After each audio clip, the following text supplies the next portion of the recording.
Welcome to Sensible Secondhand Reviews, the series where we look at sensible, practical cars that you could buy for a budget between £1,000 and £5,000. This is a 2010 Hyundai i30 1.4 Comfort. It's actually a car that I sourced myself for one of my friends many years ago. Is it any good? Should you care? Well, let's find out.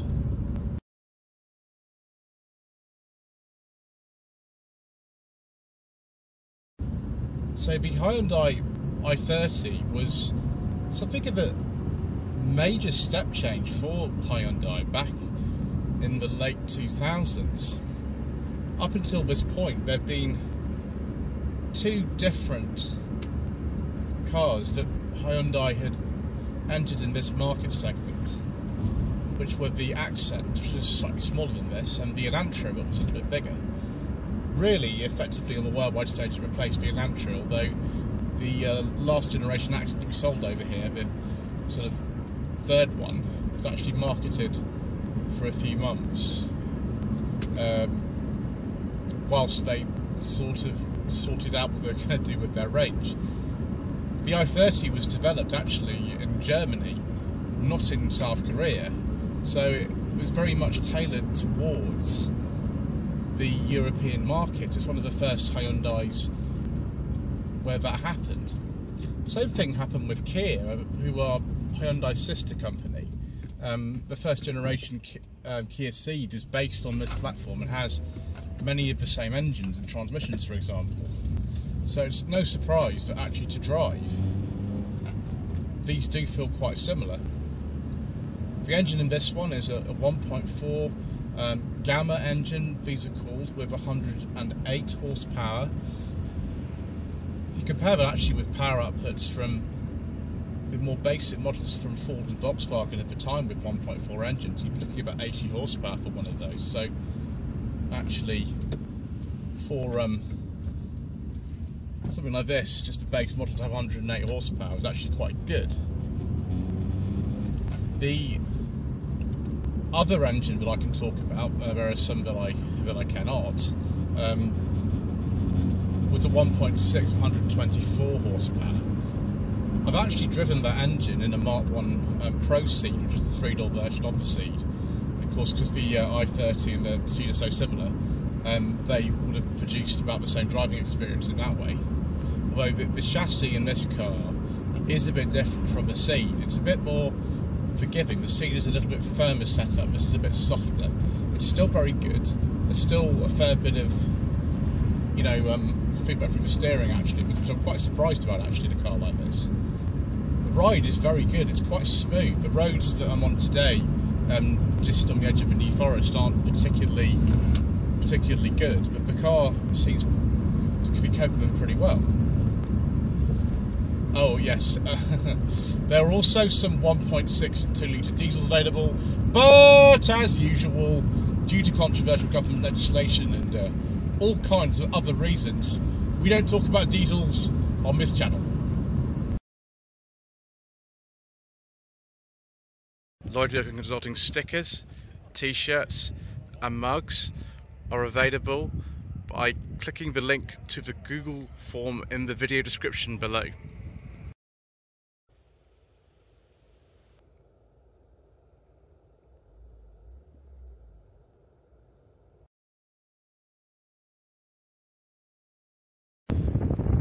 Sadly, viewers, it's Christmas Eve when I'm filming this, and I've only got a very limited amount of time with this car because the light is fading a bit and it wasn't available earlier in the day, but we will get this done.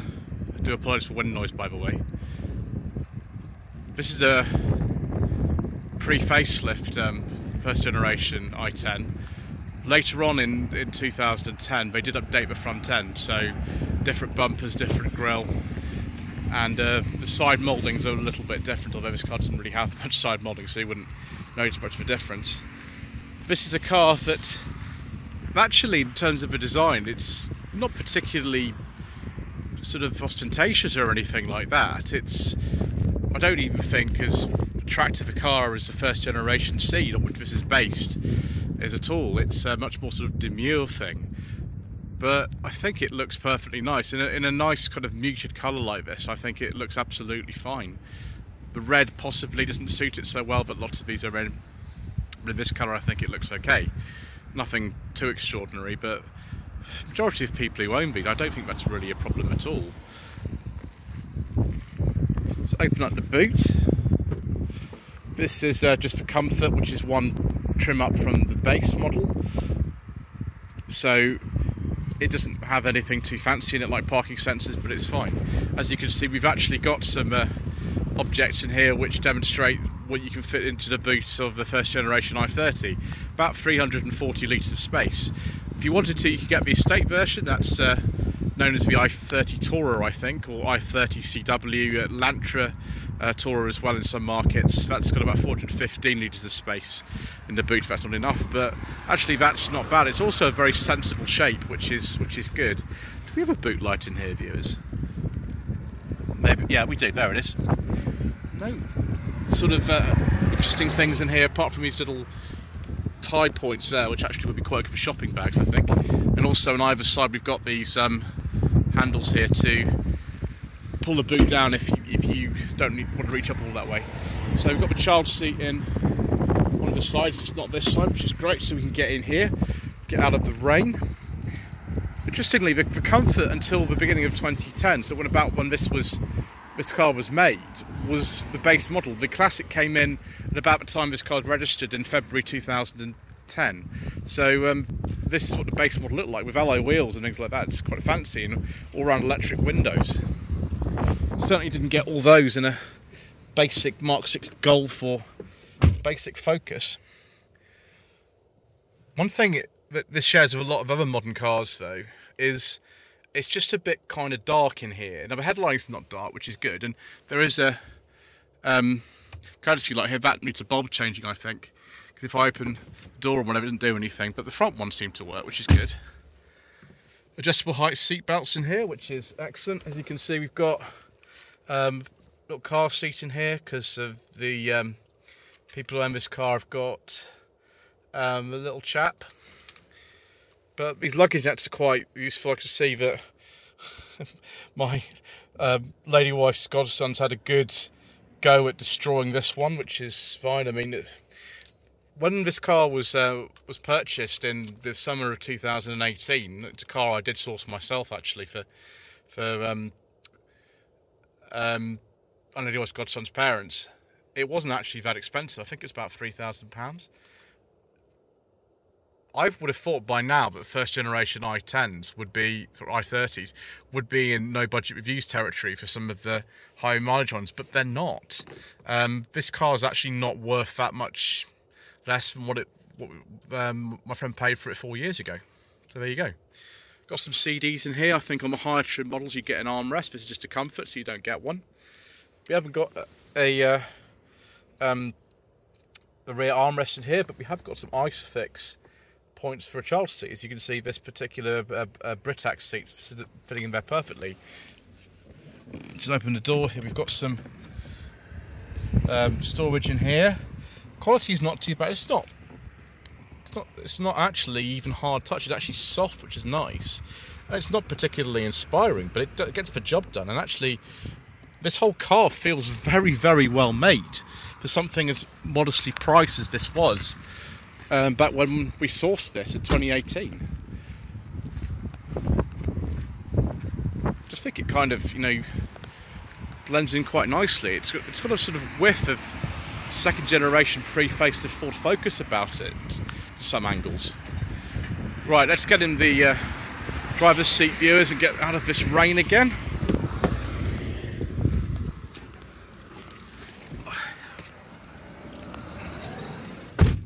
You'll see straight away in here, but actually it's very well equipped. As I said, until the time this car was registered, this was the base model. And we've got electric mirrors. We've got 4 electric windows. Air conditioning. A leather steering wheel. We've got aux in and USB down here. air conditioning, CD player. Now the dashboard doesn't look particularly appealing. I think it's this sort of big sort of wedge of black plastic all the way along here, which possibly makes it look a little bit less fancy than it otherwise would be. I think on some of the higher trims you might have got sort of chrome door handles in the inside and things like that, but it's absolutely fine. You can see where the cruise control would be as well, which would encourage you to step up when you're in the showroom to maybe buy the style or the premium trim, which are the other two options above the classic and the comfort. Got two 12-volt sockets down here, so you could actually charge, if you wanted to, 3 different devices at once. This car's only got a 5-speed manual. You could get an automatic on the 1.6. Some of the 1.6 manuals actually did come with a 6-speed gearbox. Some of the premium ones later on did come with a 6-speed manual, but most of the i30s you'd find would come with a 5-speed manual. Cup holders down there for all sorts of interesting things. Little compartment there for something, I'm not exactly sure what. Let's see if the glove box can fit me secret mission documents, and actually there's so much in there that I'm not sure it would be able to. It's actually got a control here for the air conditioning. You can have a chilled glove box. So someone's really thought about this car. The technical centre at, I think, Rüsselsheim it's called in Germany, where Hyundai engineered this car. Obviously, they spent a long time thinking about what somebody would need and the touch points where you actually look. I mean, it doesn't necessarily look the most stylish or sort of up to date, but it doesn't need to. Why does it need to? I mean, you could pick one of these cars up for about £2,000. Not quite in this nice condition as this actually. This car's actually in pretty good condition, considering sort of family life, and also the fact it's done 85,000 miles. It's from 2010. But if you don't necessarily need something that's in quite as good condition as this, a couple of thousand, it would do you pretty well. So in higher trims, you get things like also wipers and things like that. One thing I will show you, I'll see if we can do this without the ignition on. We get the blue backlighting here. You can see that, just about to see that there, which I think is quite pleasant. And actually the controls here are lighting up nicely as well. I'll just put the ignition key in to actually see the stereo system. And again, it's not very complicated, this at all. It's not complicated. You can see where all the buttons are. You've got some just knobs for volume and turning it on and off. That's the tuning knob. There's the controls for the air conditioning. Again, it's just not very complicated at all. We even got a little compartment in there for, I don't know what, whatever you want. This is probably the ashtray in there. Yeah, it is, which hasn't been used. Excellent. Has light switch is sensibly just there. So it's not really going to scare off the type of person who'd want to colour this, is it? So I've got back extra information here. You can see it's 11 degrees outside and it is 3:15 on Christmas Eve. I'd better get on with what I'm doing actually and get back so it doesn't all go completely dark. There's my range and everything on there. I wonder if this mode will actually allow me to do anything. Will that do anything? No, that's probably for the stereo. Trip button is down there though, so yeah, there we go. That's more like it. We can actually see the sort of range in there and average fuel consumption and everything like that. This car is mainly used though in town. It's actually not used for long drives very much. It's probably why the fuel economy not so good. It should be getting something like 44 miles per gallon, I think, judging by the old figures they used to have. One thing I have seen on these is they're supposed to have a sort of storage cupboard top of here, but probably because this is only a comfort trim, you don't get that. Got some lots of CDs in here as well. Right, let's have a look at the engine, shall we? So here's the 1.4 Hyundai Gamma engine, as it's called this car. It generates in this about 108 horsepower. It's actually looking quite lost in this engine bay. Now, in other markets, you could get a 2-litre petrol, not in this country, but you could get a 2-litre petrol, that's probably why. Chain-driven engine. Sometimes these cars do have problems with the timing chain. It's not that common, but it does happen. Other than that, they're honestly pretty reliable actually. As long as you keep the service and things like that, then they can do pretty high mileage. So yeah, typical kind of more modern Hyundai or Kia. They are well known for durability. They're not perfect, but you know, not much of a sort of price, is it really? Right, let's get out of this weather and go for another drive.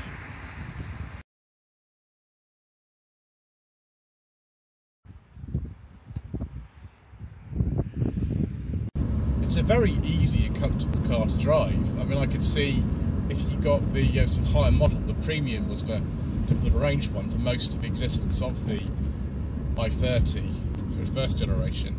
Then you could get things like cruise control and parking sensors and leather seats and all sorts of exciting things. I think you get heated seats as well, so that might be a good option if you just want to kind of tool around it and do longer journeys in. But even so, this comfort model is absolutely fine. The seat is actually quite supportive. Gear shift is easy. There's just no drama with this car whatsoever. The sort of rather, should we say, kind of subdued styling and the just no nonsense interior, probably for a lot of people that doesn't matter at all. It's probably an advantage, particularly with a car like this that's owned by, you know, one of my friends who uses it as a family car, and you know, we've seen elements of that maybe forming around it. We've got plenty of the detritus of family life in here, and bearing in mind she's had this car for more than 4 years. I sourced it in about August 2018, so it stood up remarkably well. It's done 85,000 miles. It didn't really feel like that, to be honest, either. It feels actually a lot better than that. So yes, a surprisingly pleasant experience in many, many ways.